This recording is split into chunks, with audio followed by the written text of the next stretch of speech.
Bonsoir tout le monde, merci de votre présence. La journée file à toute vitesse, c'est déjà quasiment c'est l'avant-dernier moment de cette carte blanche. Je voulais juste vous dire quelques mots sur ce petit moment-là. Par un fait rigolo et très émouvant pour moi, il se trouve que c'est quasiment aujourd'hui, en tout cas disons que dans ces jours-là, ce sont les 20 ans du Soleil d'Escorta, en tout cas les 20 ans du jour où ce livre a reçu le prix Goncourt. J'avais 32 ans à l'époque et je ne mesurais pas à quel point ce livre et ce qui s'est passé autour de ce livre et les gens qui m'entouraient autour de ce livre ont profondément et quasiment définitivement changé ma vie. J'ai très peu relu Le Soleil d'Escorta en public. Je l'ai jamais relu tout seul chez moi dans un fauteuil. J'ai pas le temps. Je suis plutôt tourné vers tout ce qu'il reste à faire, tout ce que j'ai encore envie de faire. Et de fait, je crois il y a eu très peu de moments de lecture publique ou en tout cas auxquels j'aurais participé moi. Mais j'avais très envie de le faire aujourd'hui dans cette carte blanche du Mucem parce que justement c'est un anniversaire et prendre le temps de revenir sur cette histoire. Et puis surtout, je vais finir par là. Je voulais vous raconter une petite anecdote rigolote qui m'est apparue en reparcourant le texte. Le texte est dédié à mon fils qui avait 1 an à l'époque. Donc sur la première page, voilà, c'est une adresse, le texte lui est adressé. Et puis par un espèce de drôle de clin d'œil de la vie, le dernier personnage du roman, la dernière petite Scorta, s'appelle Anna et c'est devenu après le prénom de ma fille. Donc ce soir, je suis accompagné de Elio et Anna. Et évidemment, ça m'émeut beaucoup. Donc voilà, très bonne lecture.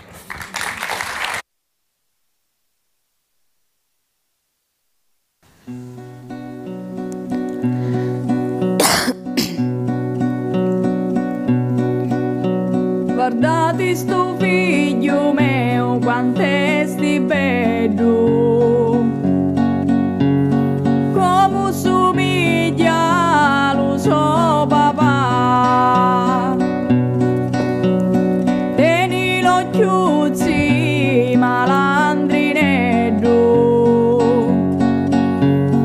cori stu cori bello da mamma, stamma a sentire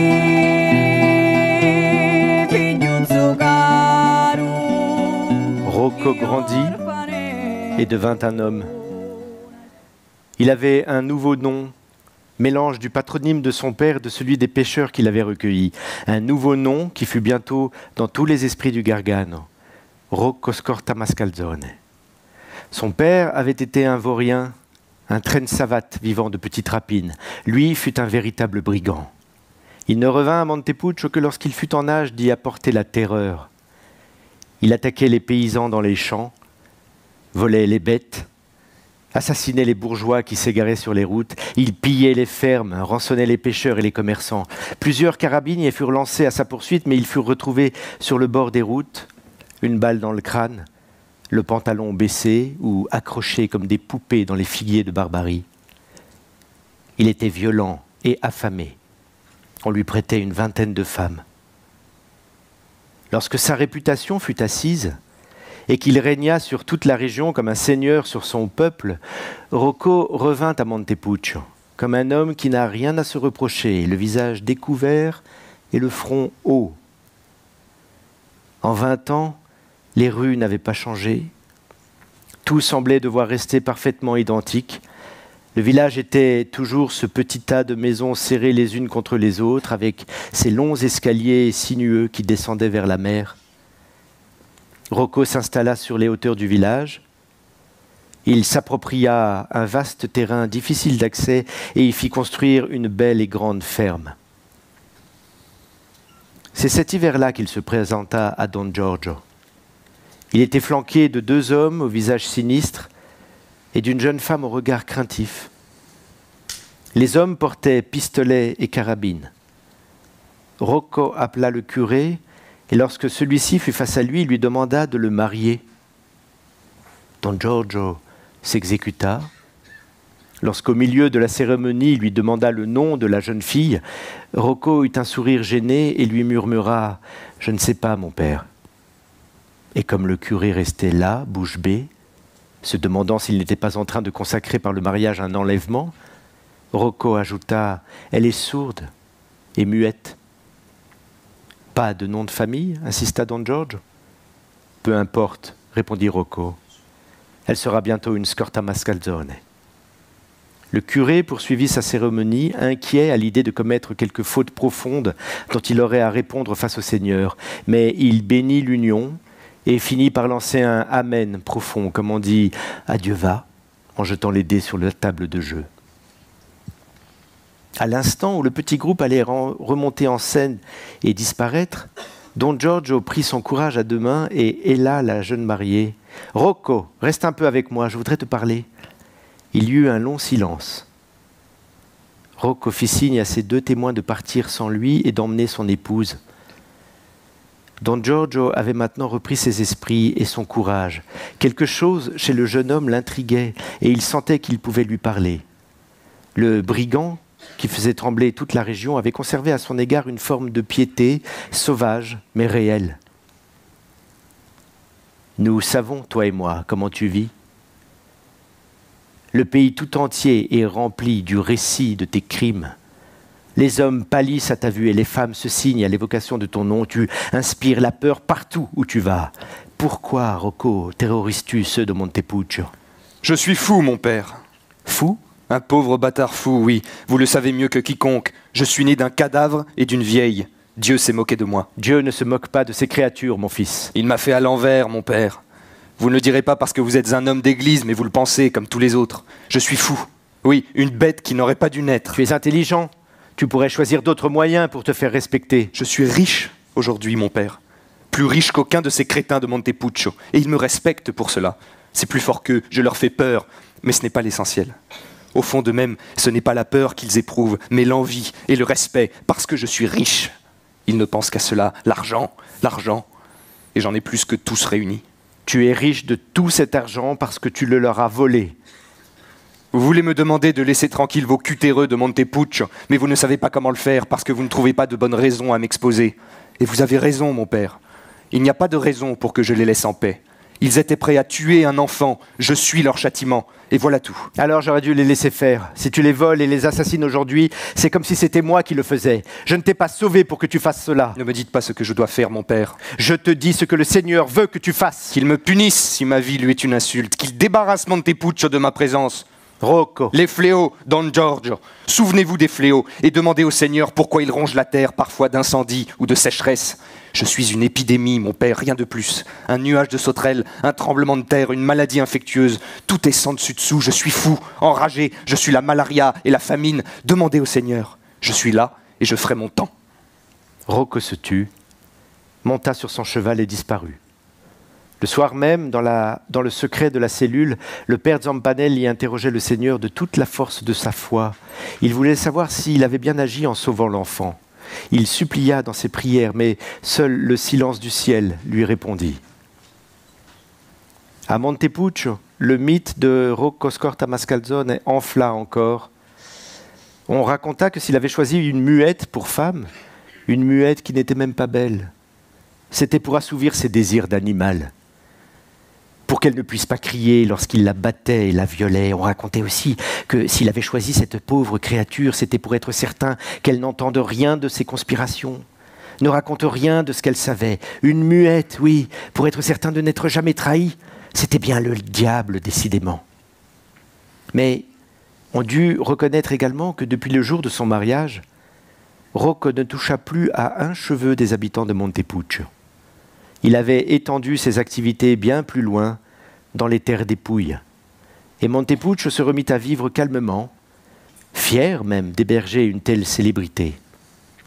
Don Giorgio ne manqua pas de remercier le Seigneur pour ce retour de la paix qu'il prit comme une réponse du Tout-Puissant à ses modestes prières.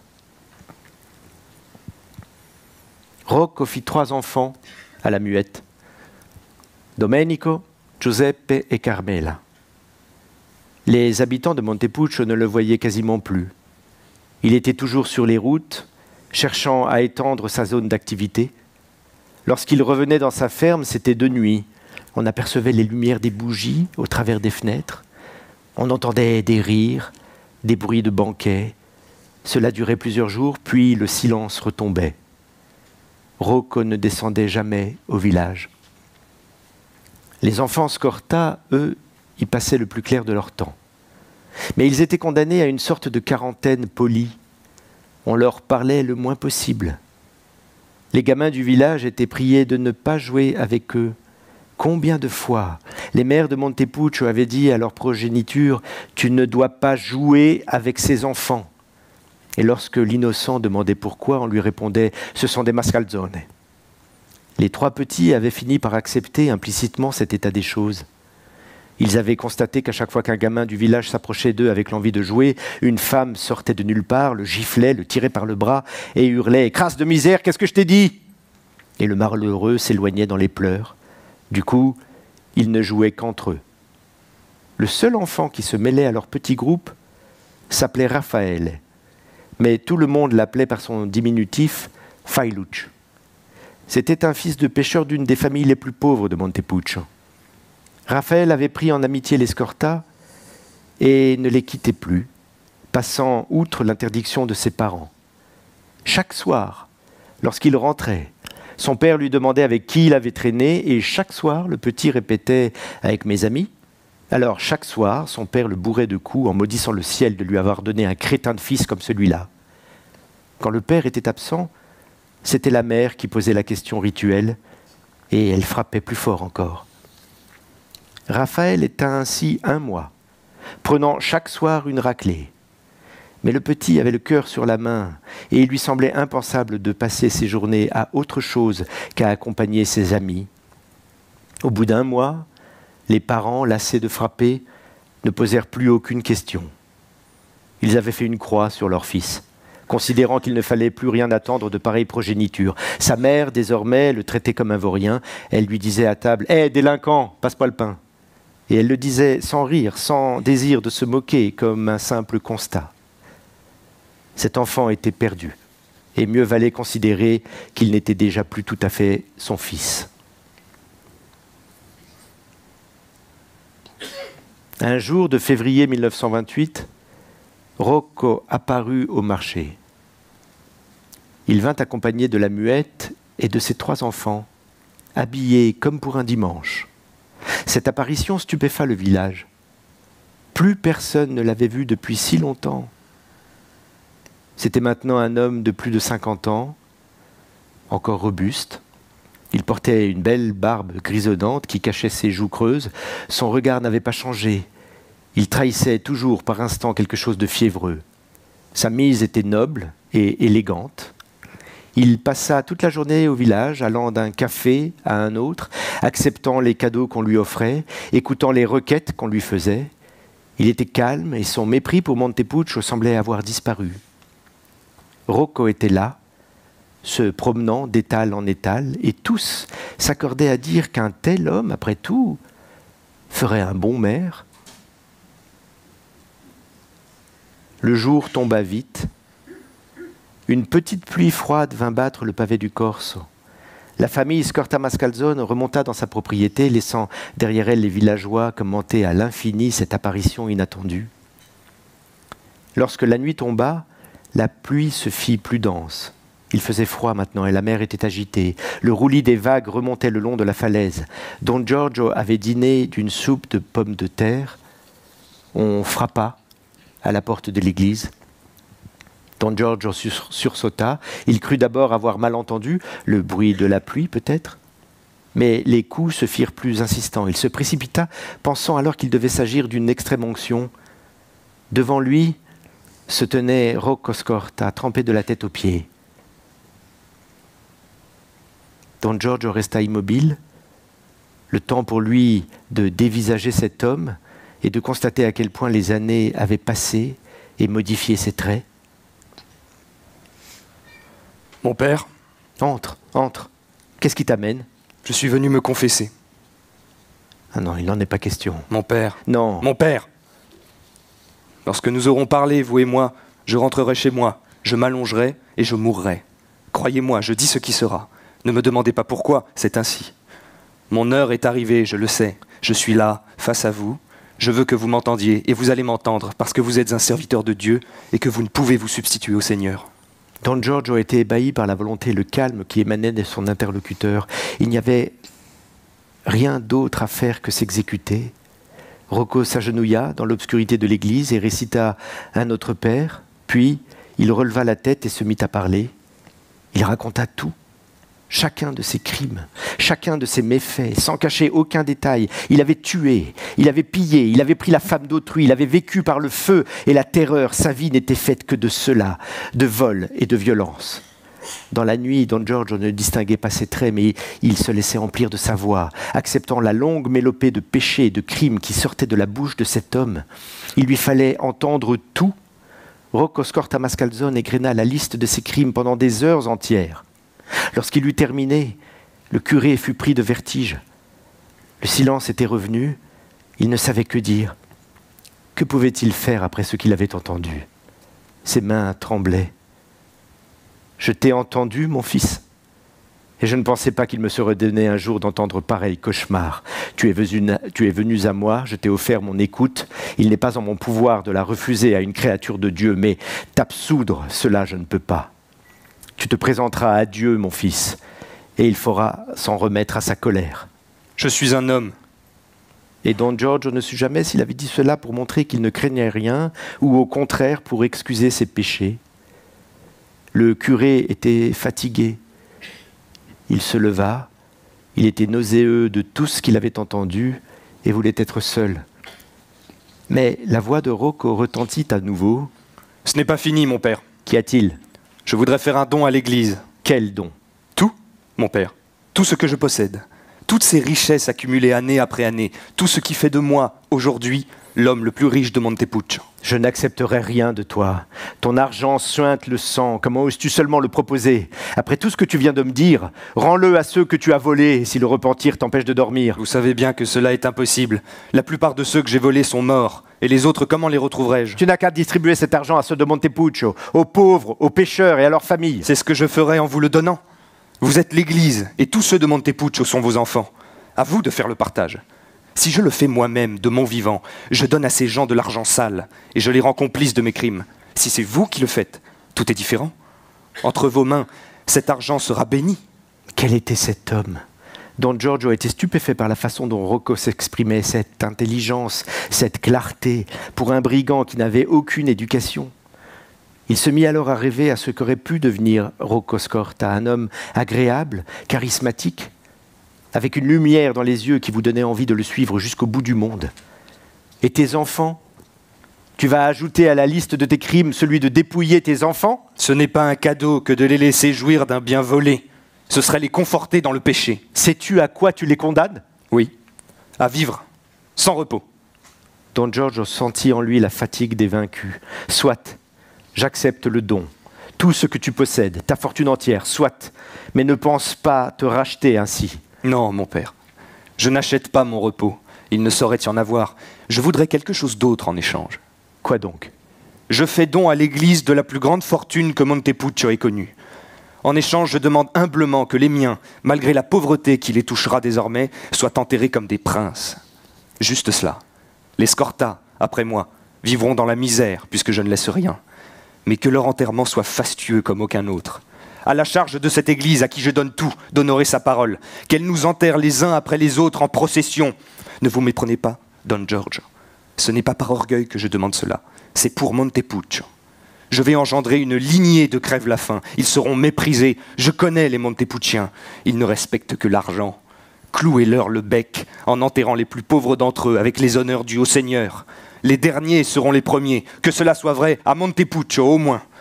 De génération en génération, que l'Église se souvienne de son serment, et que tout Montepulciano enlève son chapeau devant la procession des Mascalzone. Les yeux de Rocco brillaient de cet éclat dément qui vous faisait croire que rien ne pouvait lui résister. Le vieux curé alla chercher une feuille et coucha sur le papier les termes de l'accord. Lorsque l'encre fut sèche, il tendit le papier à Rocco, se signa et dit qu'il en soit ainsi.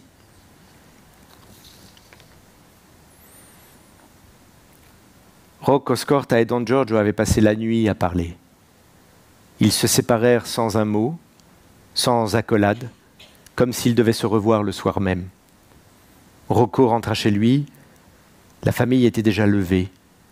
Il ne dit pas un mot. Il passa la main dans les cheveux de sa fille, la petite Carmela, qui fut surprise de ce geste d'affection qu'elle ne lui connaissait pas, et qui le regarda avec de grands yeux attentifs, puis il s'alita. Il ne se releva plus. Il refusa qu'on fasse venir un médecin. Lorsque la muette, voyant la fin approcher, voulut aller chercher le curé, il la retint par le bras et lui dit « Laisse dormir Don George. Il a une nuit difficile. » Tout au plus accepta-t-il que sa femme fasse venir 2 vieilles pour l'aider à le veiller. Ce sont elles qui répandirent la nouvelle. Les habitants de Montepuccio, piqués par la curiosité, voulaient en avoir le cœur net. Une longue colonne de curieux se pressait autour de la maison. Au bout d'un certain temps, les plus hardis entrèrent et ils furent bientôt suivis par tous les autres. Lorsqu'il vit entrer la foule des curieux dans sa maison, Rocco se dressa sur son lit. Il concentra ses dernières forces. Son visage était blanc et son corps sec. On pouvait lire dans ses yeux des élans de rage. Personne n'osait plus bouger. Alors, le moribond se mit à parler. « Je descends dans la tombe. La liste de mes crimes est une longue traîne qui glisse sur mes pas. Je suis Rocco Scorta Mascalzone. Vous attendez de moi des remords. Vous attendez que je me mette à genoux et prie pour ma rédemption, que j'implore la clémence du Seigneur et demande pardon à ceux que j'ai offensés. Je crache par terre.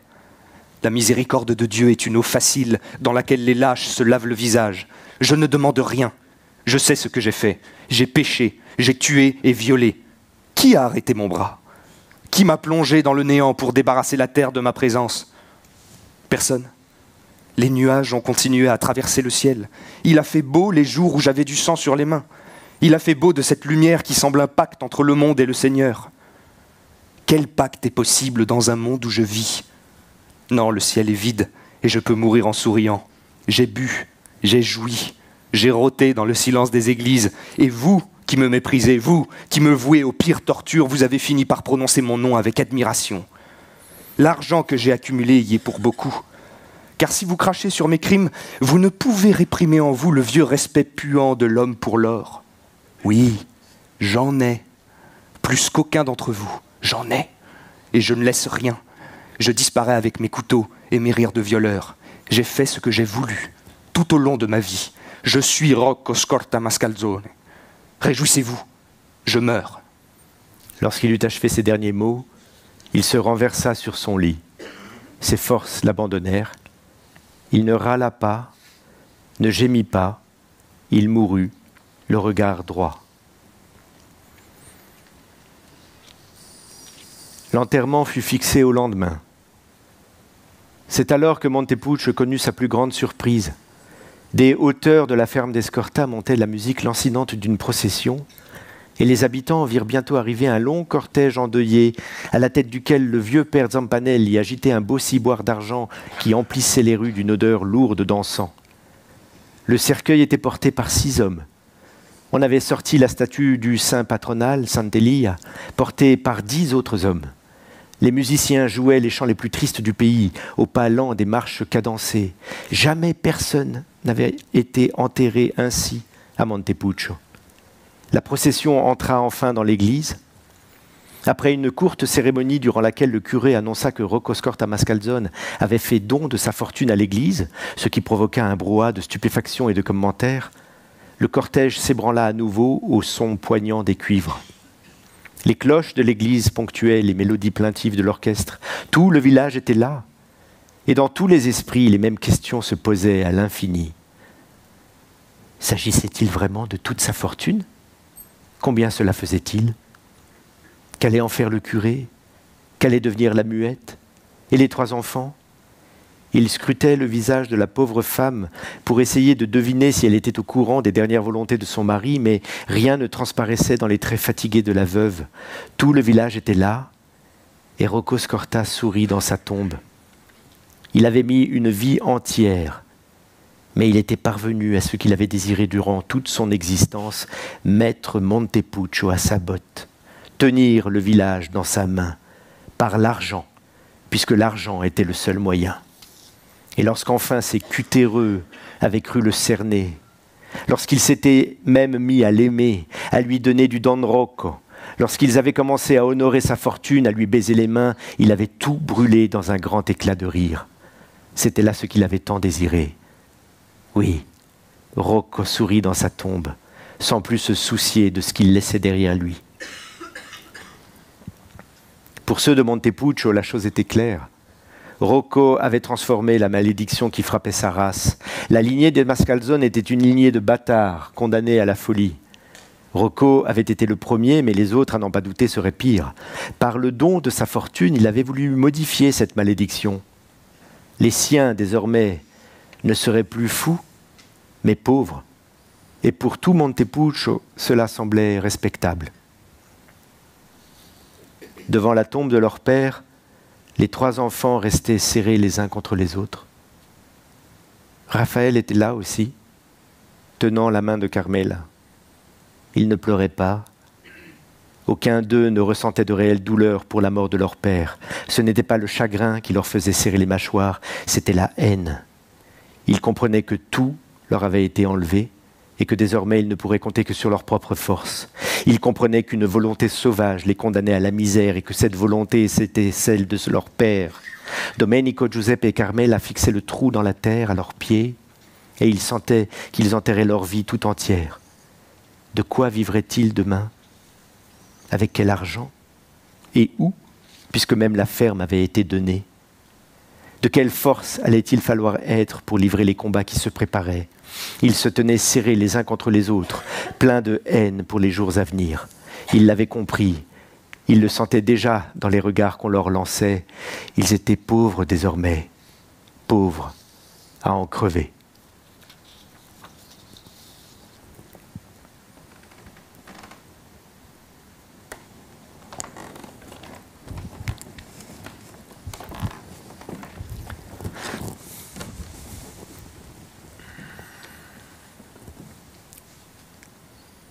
Le vent souffle, il couche les herbes sèches et fait siffler les pierres. Un vent chaud qui charrie les bruits du village et les odeurs marines. Je suis vieille et mon corps craque comme les arbres sous la poussée du vent. J'aime venir ici. Je suis venue tant de fois. C'est un vieux terrain où ne poussent que les herbes folles balayées par le vent. On aperçoit encore quelques lumières du village, à peine, et le haut du campanile de l'église, là-bas.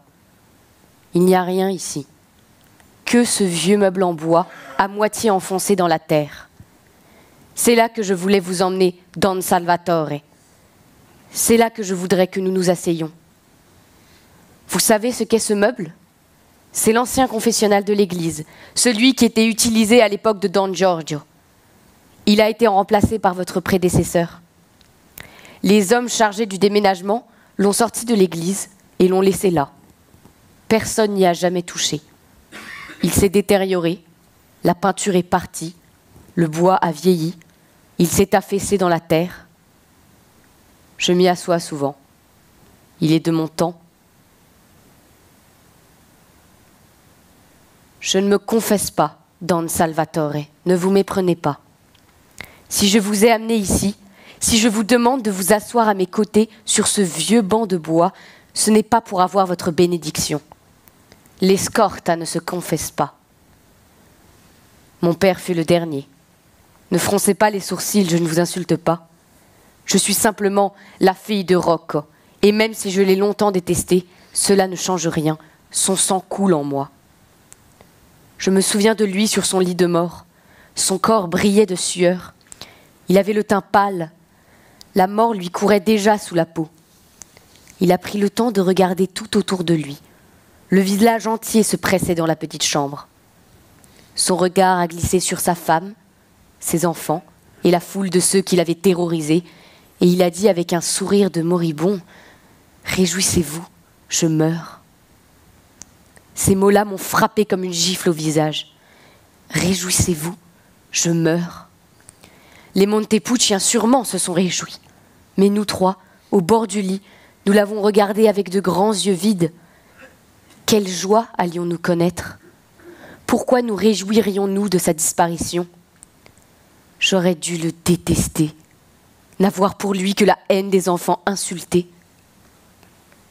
Mais je n'ai pas pu, Don Salvatore. Je me suis souvenu d'un geste qu'il avait eu. Juste avant de s'aliter pour mourir, il a passé la main dans mes cheveux, sans rien dire. Il ne le faisait jamais. Il a glissé sa main d'homme sur ma tête, doucement, et je n'ai jamais su si ce geste était une malédiction supplémentaire ou la marque d'une affection. Je n'ai jamais pu choisir. J'ai fini par considérer qu'il avait fait les deux en même temps. Il m'a caressé comme un père caresse sa fille, et il a déposé le malheur dans mes cheveux comme un ennemi l'aurait fait.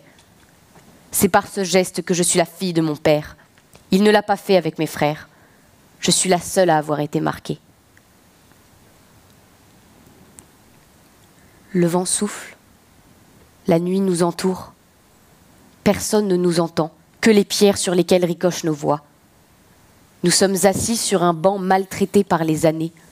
Ces planches vernies ont entendu tant de confessions que la douleur du monde les a patinées. Des milliers de voix timides ont murmuré leurs crimes, ont avoué leurs fautes, ont dévoilé leur laideur. C'est ici que Don Giorgio les écoutait. C'est ici qu'il a écouté mon père, jusqu'à la nausée, le soir de sa confession. Tous ces mots, Don Salvatore, ont imprégné ces planches de bois. Les soirs de vent comme aujourd'hui, je les entends ressurgir. Les milliers de murmures fautifs accumulés au fil des années, les pleurs ravalés, les confessions honteuses, tout ressort. Comme de longues brumes de douleur dont le vent parfume les collines. Cela m'aide, moi. Je ne peux parler qu'ici, sur ce vieux banc. Je ne peux parler qu'ici, mais je ne me confesse pas. Parce que je n'attends de vous aucune bénédiction. Je ne cherche pas à être lavé de mes fautes. Elles sont là, en moi. Je les emmènerai dans la mort. Mais je veux que les choses soient dites. Puis je disparaîtrai. Il restera peut-être un parfum dans le vent les soirs d'été. Le parfum d'une vie qui se mêlera aux odeurs de rocailles et d'herbes sauvages.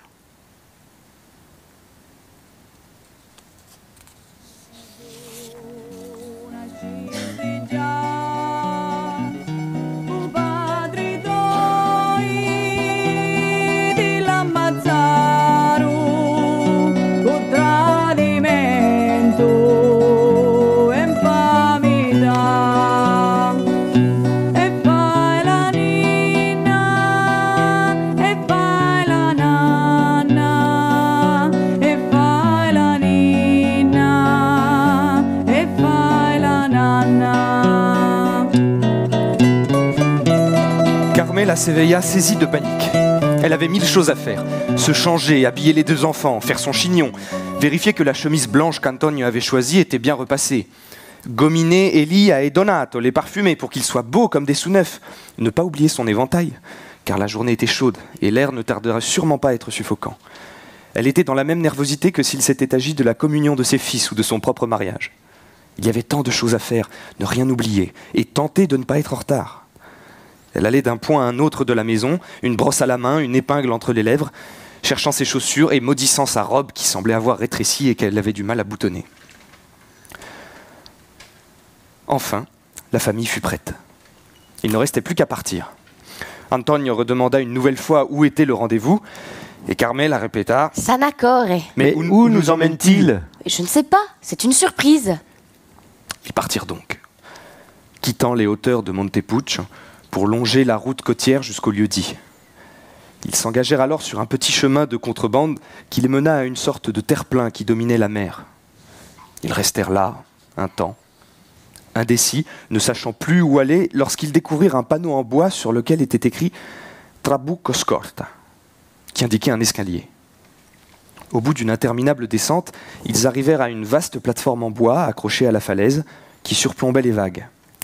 C'était un de ces trabucchi dont est parsemée la côte pugliese. Ces plateformes de pêche ont l'air de grands squelettes de bois. Des amas de planches blanchies par le temps qui s'accrochent à la roche et qui semblent ne jamais devoir survivre à la tempête. Et pourtant ils sont là, depuis toujours, dressant leurs longs mâts au-dessus de l'eau, résistant au vent et à la rage des vagues. On les utilisait autrefois pour pêcher sans avoir à prendre la mer. Mais les hommes les ont abandonnés, et ce ne sont plus que d'étranges vigies qui fixent les flots en craquant sous le vent. La famille de la femme de Raphaël possédait ce trabuc. Cela, l'escorte, elle le savait, mais jusqu'à présent, il ne s'agissait que d'une structure à l'abandon qui ne servait plus à personne. Un tas de planches et de mâts vermoulus. Depuis plusieurs mois, Raphaël avait entrepris de restaurer le trabuc. Il le faisait le soir, après sa journée de pêche, ou les jours de gros temps, toujours en cachette. Il avait travaillé avec acharnement, et pour surmonter les instants de découragement face à l'ampleur de la tâche, il avait pensé à la surprise que ce serait pour Domenico, Giuseppe et Carmela de découvrir cet endroit entièrement neuf et praticable. L'escorta n'en revenait pas. Non seulement une étrange sensation de solidité se dégageait de cet amas de bois, mais tout avait été décoré avec goût et coquetterie. Leur surprise grandit encore lorsqu'ils s'avancèrent et découvrirent qu'au centre de la plateforme, au milieu des cordes et des filets, trônait une énorme table sur laquelle avait été disposée une belle nappe blanche brodée à la main. D'un coin du trabuc montaient des odeurs de poisson et de laurier grillé. Raphaël est sorti la tête d'un renfoncement où il avait installé un four à bois et un grill, un vaste sourire sur le visage, et il hurla « Asseyez-vous! Bienvenue au trabuc, asseyez-vous !» Et à chaque question qu'on lui posait, en l'embrassant, il riait avec un air de conspirateur. « Mais quand as-tu construit ce four ? Où as-tu trouvé cette table ? Il fallait nous dire d'amener quelque chose. » Raphaël souriait et ne répondait que « Asseyez-vous, ne vous occupez de rien, asseyez-vous !» Carmela et les siens étaient les premiers. Mais à peine furent-ils assis que des grands cris leur parvinrent du petit escalier. Domenico et sa femme arrivaient avec leurs 2 filles, suivis de Giuseppe et sa femme et leur petit Michele. Tout le monde était là. On s'embrassait. Les femmes se complimentaient sur l'élégance de leur tenue. Les hommes s'échangeaient des cigarettes et hissaient dans les airs leurs nièces et neveux, qui hurlaient de joie dans ces étreintes de géants. Carmela s'assit à l'écart quelques instants, le temps pour elle de contempler cette petite communauté réunie. Tous ceux qu'elle aimait étaient là, rayonnant dans la lumière d'un dimanche où les robes des femmes caressaient la blancheur des chemises des hommes. La mer était douce et heureuse. Elle sourit d'un sourire rare, celui de la confiance en la vie. Son regard glissa sur chacun d'entre eux, Giuseppe et son épouse Mattea, une fille de pêcheur qui avait remplacé dans son vocabulaire personnel le mot femme par celui de putain, si bien qu'il n'était pas rare de l'entendre saluer une amie ou sa belle-sœur d'un tonitruant « Ciao puttana » qui faisait rire les passants. Le regard de Carmela se posa sur les enfants avec douceur, Lucrezia et Nicoletta, les 2 filles de Domenico qui couraient dans leurs robes blanches, Vittorio, le fils de Giuseppe et Mattea, à qui sa mère donnait le sein en murmurant « Bois, couillon, bois, c'est tout pour toi !» et Michele, le dernier du clan, qui braillait dans ses langes et que toutes les femmes se passaient de main en main. Elle les contempla et se dit que tous allaient pouvoir être heureux, simplement heureux. Elle fut tirée de ses pensées par la voix de Raphaël qui hurla « À table ! À table !» Elle se leva alors et fit ce qu'elle s'était promis de faire, s'occuper des siens, rire avec eux, les embrasser, les entourer. Ce jour resta gravé dans la mémoire d'Escorte, car pour tous, adultes comme enfants, ce fut la première fois qu'ils mangèrent ainsi. L'oncle Failucci avait fait les choses en grand. Comme antipasti, Raphaël et Giuseppina amenèrent sur la table une dizaine de mets. Il y avait des moules grosses comme le pouce, farcies avec un mélange à base d'œufs, de mie de pain et de fromage. Des anchois marinés dont la chair était ferme et fondait sous la langue. Des pointes de poulpe, une salade de tomates et de chicorée, quelques fines tranches d'aubergines grillées, des anchois frits. On se passait les plats d'un bout à l'autre de la table. Chacun piochait avec le bonheur de n'avoir pas à choisir et de pouvoir manger de tout. Lorsque les assiettes furent vides, Raphaël amena sur la table 2 énormes saladiers fumants. Dans l'un, les pâtes traditionnelles de la région, les troccoli, à l'encre de sèche. Dans l'autre, un risotto aux fruits de mer. Les plats furent accueillis avec un hurrah général qui fit rougir la cuisinière. C'est le moment où l'appétit est ouvert et où on croit pouvoir manger pendant des jours.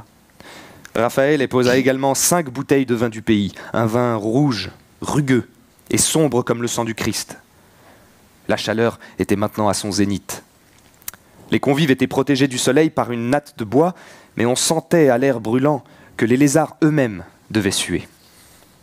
Les conversations naissaient dans le brouhaha découvert, interrompues par la question d'un enfant ou par un verre de vin qui se renversait. On parlait de tout et de rien. Giuseppina racontait comment elle avait fait les pâtes et le risotto, comme si c'était encore un plaisir plus grand de parler de nourriture lorsque l'on mange. On discutait, on riait, chacun veillait sur son voisin, vérifiant que son assiette ne se vide jamais. Lorsque les grands plats furent vides, tous étaient rassasiés. Ils sentaient leur ventre plein, ils étaient bien. Mais Raffaele n'avait pas dit son dernier mot. Il amena en table 5 plats énormes remplis de toutes sortes de poissons pêchés le matin même, des bars, des dorades grillées, un plein saladier de calamars frits, de grosses crevettes roses grillées au feu de bois, quelques langoustines même. Les femmes, à la vue des plats, jurèrent qu'elles n'y toucheraient pas, que c'était trop, qu'elles allaient mourir. Mais il fallait faire honneur à Raffaele et Giuseppina, et pas seulement à eux, à la vie également qui leur offrait ce banquet qu'ils n'oublieraient jamais. On mange dans le sud avec une sorte de frénésie et d'avidité goinfre, tant qu'on peut, comme si le pire était à venir, comme si c'était la dernière fois qu'on mangeait. Il faut manger tant que la nourriture est là, c'est une sorte d'instinct panique. Et tant pis si on s'en rend malade, il faut manger avec joie et exagération. Les plats de poisson tournèrent et on les dégusta avec passion. On ne mangeait plus pour le ventre, mais pour le palais. Mais malgré toute l'envie qu'on en avait, on ne parvint pas à venir à bout des calamars frits. Et cela plongea Raffaele dans un sentiment d'aise vertigineux. Il faut qu'il reste des mets en table, sinon c'est que les invités n'ont pas eu assez. À la fin du repas, Raffaele se tourna vers son frère, Giuseppe, et lui demanda en lui tapotant le ventre « Pancia piena ?» Et tout le monde rit, en déboutonnant sa ceinture ou en sortant son éventail. La chaleur avait baissé, mais les corps repus commençaient à suer de toute cette nourriture ingurgitée, de toute cette joyeuse mastication. Alors, Raffaele apporta en table des cafés pour les hommes, et 3 bouteilles de digestif, une de grappa, une de limoncino et une d'alcool de laurier. Lorsque tous se furent servis, il leur dit « Vous le savez,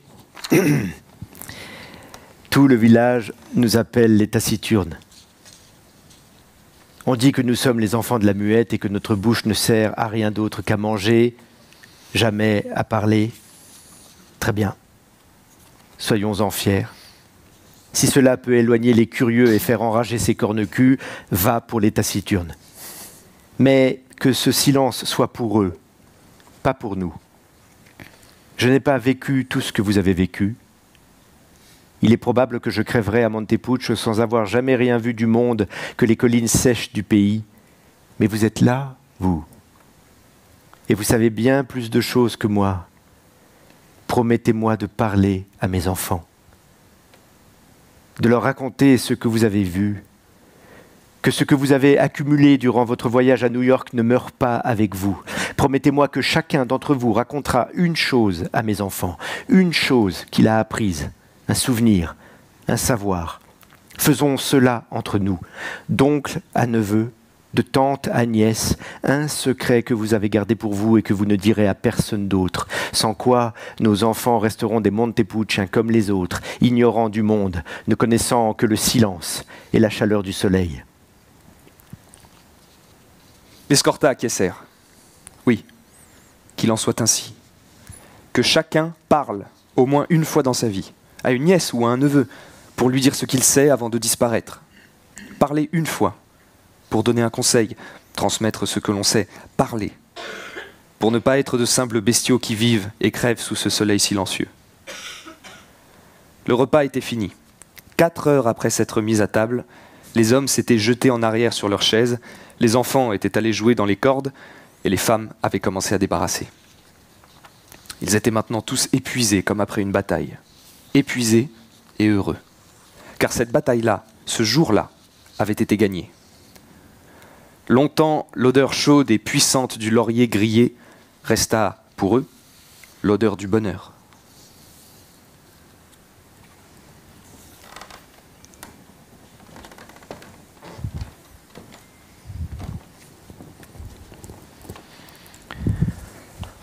Le vent souffle et je m'appuie sur vous pour ne pas chanceler.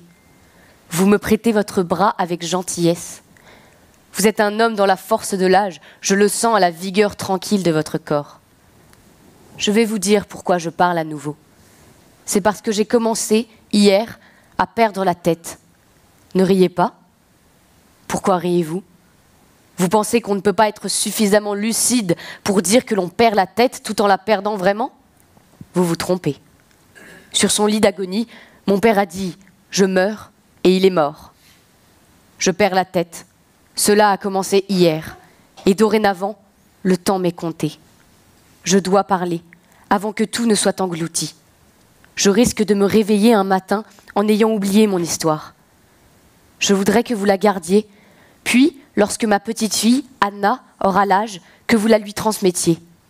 Je serai morte, ou sénile.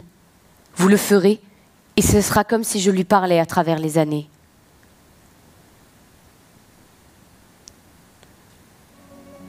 J'ai été une sœur, toute ma vie. Mon mariage n'y a rien changé. La preuve en est que ce que diront les gens en apprenant ma mort, ce n'est pas « la veuve Manuzio est morte ». Personne ne sait qui est la veuve Manuzio. Ils diront « la sœur d'Escorta est morte ». Tout le monde comprendra qu'il s'agit de moi, Carmela. Je suis heureuse qu'il en soit ainsi. C'est ce que je suis, ce que j'ai toujours été, une sœur pour mes frères. Antonio Manuzio m'a donné son nom, mais je n'en ai pas voulu. Est-ce honteux de dire cela? Je n'ai pas cessé d'être une Scorta. Antonio n'a fait que traverser ma vie. Je n'ai connu le bonheur que lorsque j'étais entourée de mes frères, de mes 3 frères. Lorsque nous étions ensemble, nous pouvions manger le monde. Je pensais que cela allait continuer ainsi, jusqu'à la fin. Je me suis menti. La vie a continué et le temps s'est chargé de tout changer, imperceptiblement. Il a fait de moi une mère. Le clan s'est agrandi. Je n'ai pas vu que cela changeait tout. Mes fils sont nés, et de ce jour, je suis devenue une louve, comme toutes les mères. Ce que je construisais était pour eux. Ce que j'accumulais était pour eux. J'ai tout gardé pour Elio et Donato. Une louve, Don Salvatore, qui ne pense qu'au sien, est mort si l'on s'approche. Je sais comment je finirai, Don Salvatore. Je vais perdre la tête. Ne dites rien. Je vous l'ai expliqué, cela a déjà commencé. Je vais perdre mes esprits. Je confondrai les visages et les noms. Tout se brouillera. Je serai un petit corps sec, sans souvenir. Une vieille femme sans passé. Je ne parlerai jamais à ma petite fille. Je mourrai avant qu'elle ait l'âge, ou si je dure encore un peu, je ne me souviendrai plus de ce que je voulais lui dire. Il y a tant de choses. Tout se mélangera. Je ne distinguerai plus rien. Je balbutierai. Je lui ferai peur. Raphaël avait raison. Il faut que les choses soient dites.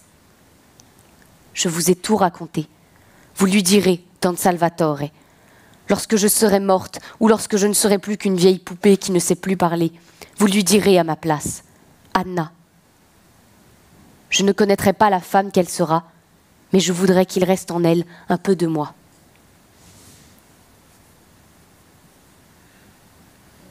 E tu t'appariranno presto a crescere, sferre cudelli sempre a maniare, l'onore da famiglia a mantenere, figliuzzo a tuo padre la vendicare, dammi perdono queste parole. Elia s'était réveillée de sa sieste bien trop tard, la tête un peu lourde. La chaleur n'était pas encore tombée. Maria lui avait préparé la cafetière et était sortie. Il avait l'esprit lourd et la nuque mouillée de sueur. Il ne pensait à rien, si ce n'est que ce soir, c'était la fête patronale de Sant'Elia. Il avait encore un peu de temps. À peine fut-il sorti, à peine eut-il mis une chemisette blanche que la chaleur et l'humidité l'assaillirent à nouveau.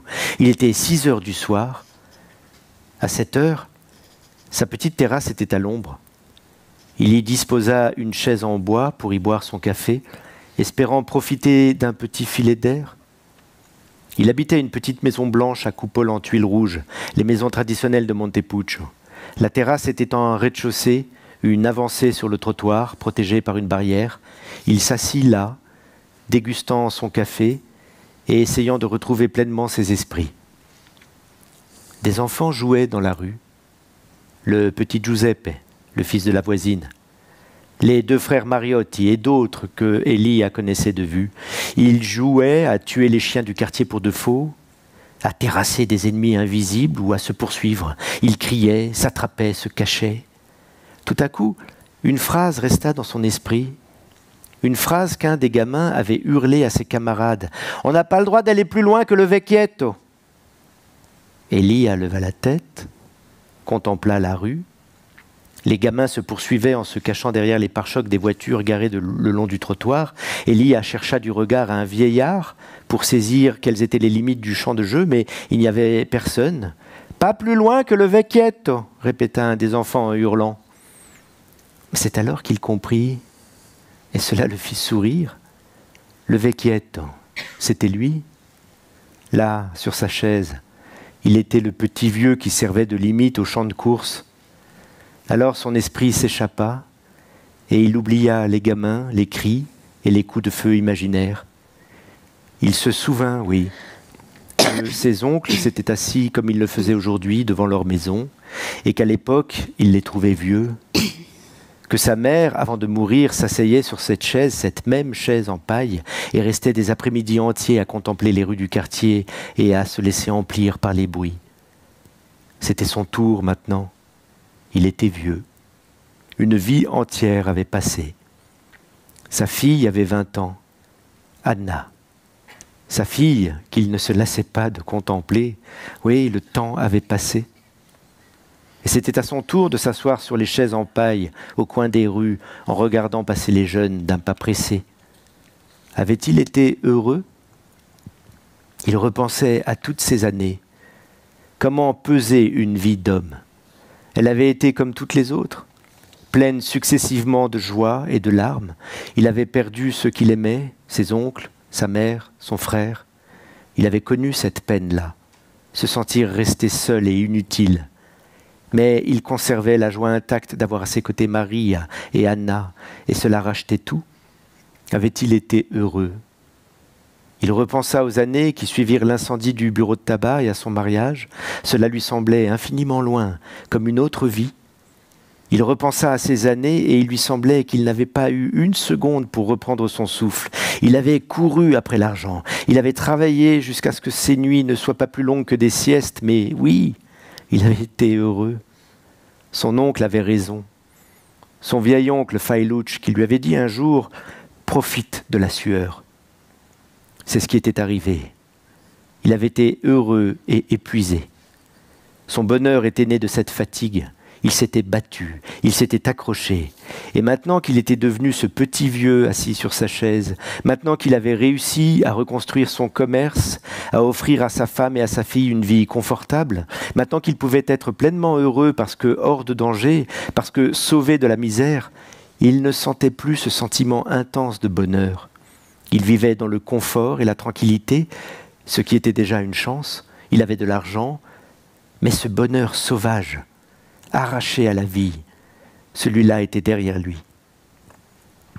Soudain, le petit Giuseppe fut appelé par sa mère. Elia fut tiré de ses pensées par le son chaud et puissant de la voix maternelle. Il releva la tête. Les gamins s'étaient envolés, comme une nuée de sauterelles. Il se leva. Il était temps de rejoindre le bureau de tabac. Mais qu'est-ce qu'elle fait ? Elia était maintenant devant la porte du bureau de tabac. La lumière du soir caressait les façades, il était 20 heures, et pour Elia, l'instant était sacré. Les lumières du village étaient allumées, une foule noire se pressait sur le trottoir du Corso Garibaldi, une foule immobile et bruyante. La procession allait passer. Et Elia voulait être là, devant son bureau de tabac, pour la voir passer, comme il l'avait toujours fait, comme sa mère avant lui le faisait déjà. Il attendait, et la foule se pressait autour de lui. Mais qu'est-ce qu'elle fait ? Il attendait sa fille. Il lui avait dit ce matin « Passe au tabac pour la procession ». Et comme elle lui avait dit oui, avec l'air de n'avoir pas entendu, il avait répété « Tu n'oublieras pas, à 20h, au tabac ». Et elle avait ri, lui avait caressé la joue, et l'avait tancé d'un « Oui, papa. Comme chaque année, je n'oublierai pas. » Mais la procession allait passer et elle n'était pas là. Elia a commencé à pester. Ce n'était pourtant pas compliqué. Le village n'était pas si grand que l'on puisse s'y perdre. Tant pis, au fond. Si elle n'était pas là, c'est qu'elle ne comprenait rien. Il regarderait passer la procession tout seul. Anna était une belle jeune fille. Elle avait quitté Montepulciano à 18 ans pour suivre des études de médecine à Bologne, de longues études qu'elle entamait avec entrain. C'est Elia qui l'avait poussée à choisir Bologne. La petite se serait bien vue à Naples, mais Elia voulait le meilleur pour sa fille, et il avait peur de la vie napolitaine. Elle était la première d'Escorta à quitter le village et à aller tenter sa chance dans le nord. Il était hors de question qu'elle reprenne le tabac. Elia et Maria s'y opposaient farouchement, et la jeune fille, du reste, n'en avait aucune envie. Pour l'heure, elle était toute à la joie d'être étudiante dans une belle ville universitaire pleine de garçons aux yeux sucrés. Elle découvrait le monde. Elia était fière de cela. Sa fille faisait ce qu'il n'avait pas fait lorsque l'oncle Domenico le lui avait proposé. Elle était la première à s'extraire de cette terre sèche qui n'avait rien à offrir. Son départ était probablement définitif. Elia et Marie en avaient souvent discuté. Il y avait de grandes chances pour qu'elle trouve un garçon là-bas, qu'elle décide de s'y installer, qu'elle s'y marie peut-être. Elle serait bientôt une de ces belles femmes élégantes et pleines de bijoux qui viennent passer un mois en été sur les plages du Gargano. Il repensait à tout cela sur le trottoir, immobile, lorsqu'il aperçut au coin de la rue le grand drapeau de Sant'Elia qui se balançait lentement, de façon hypnotique, sur le tête des passants. La procession arrivait. À sa tête, un homme seul, robuste et endurant, portait un mât de bois sur lequel était accroché un long drapeau aux couleurs de la ville. Il avançait lentement, encombré par le poids du velours et prenant garde à ce que le mât ne s'agrippe pas dans les fils électriques qui pendaient d'un réverbère à l'autre. Derrière suivait la procession. Ils étaient maintenant en vue. Elia se raidit, remit en place son col de chemise, passa les mains derrière le dos et attendit. Il allait pester contre sa maudite fille, qui était déjà une parfaite milanaise, lorsqu'il sentit une main jeune et nerveuse s'engouffrer dans la sienne. Il se retourna. Anna était là, souriante. Si Anna était arrivée en retard, c'est parce que Don Salvatore l'avait amenée au vieux confessionnal. Il lui avait parlé pendant plusieurs heures et avait tout raconté. Et c'est comme si la vieille voix cassée de Carmela s'était mise à caresser les herbes des collines. L'image qu'Anna avait conservée de sa grand-mère, une vieille femme sénile au corps fatigué et laid, venait d'être balayée. Carmela avait parlé à travers la bouche du curé, et Anna portait désormais en elle ses secrets. Et sans qu'elle sache très bien pourquoi, ces secrets la rendaient forte, infiniment forte. Lorsque la statue du saint fut devant le bureau de tabac, Anna pressa un peu plus fort la main de son père, et celui-ci pensa qu'il s'était trompé. Anna serait la première à quitter le village, mais c'était bien une Montepulcienne. Elle était de cette terre. Elle en avait le regard et la fierté. C'est alors qu'elle lui murmura à l'oreille « Rien ne rassasie l'escorte. » Elia ne répondit rien. Il était surpris par cette phrase, et surtout par le ton calme et décidé avec lequel sa fille l'avait prononcée. Que voulait-elle dire ? Cherchait-elle à le mettre en garde contre un travers de la famille qu'elle venait de découvrir ? Ou lui dire qu'elle connaissait et partageait la vieille soif d'escorte, cette soif qui avait été leur force et leur malédiction ? Il pensa à tout cela, et il lui parut tout à coup que le sens de cette phrase était plus simple. Anna était une scorta. Elle venait de le devenir, malgré le nom de Manuccio qu'elle portait. Oui, c'était cela. Elle choisissait ce nom. Elle choisissait la lignée des mangeurs de soleil. Cet appétit insatiable, elle le faisait sien. Rien ne rassasie l'escorte. Le désir éternel de manger le ciel et de boire les étoiles. Il voulut répondre quelque chose, mais à cet instant, la musique reprit, couvrant les murmures de la foule. Il ne dit rien. Il serra fort la main de sa fille dans la sienne. C'est alors que Marie vint les rejoindre sur le seuil du tabac. Elle avait vieilli, elle aussi, mais gardait toujours dans son regard cette lumière sauvage qui avait rendu fou Elia. Ils se tenaient serrés les uns contre les autres, entourés par la foule. Un sentiment puissant les submergea. La procession était là, devant eux. La musique puissante les enivrait. Le village tout entier était dehors. Les enfants avaient des bonbons plein les mains, les femmes étaient parfumées. C'était comme cela avait toujours été. Ils se tenaient bien droit devant le bureau de tabac, avec fierté. Non pas de la fierté arrogante des parvenus, mais fiers simplement parce qu'ils sentaient que cet instant était juste.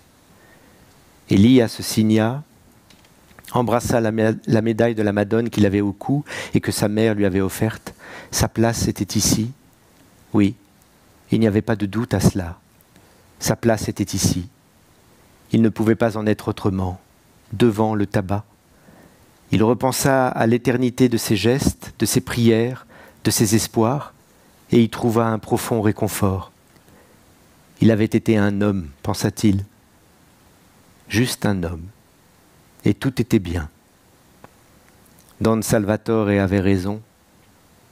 Les hommes, comme les olives, sous le soleil de Montepulciano, étaient éternels.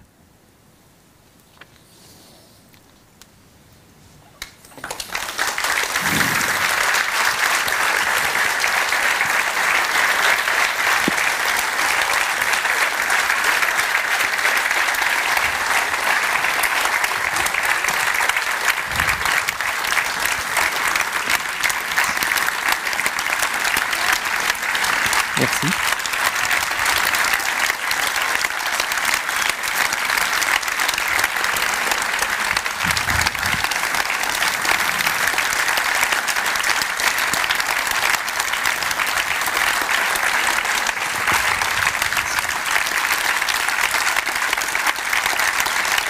Merci.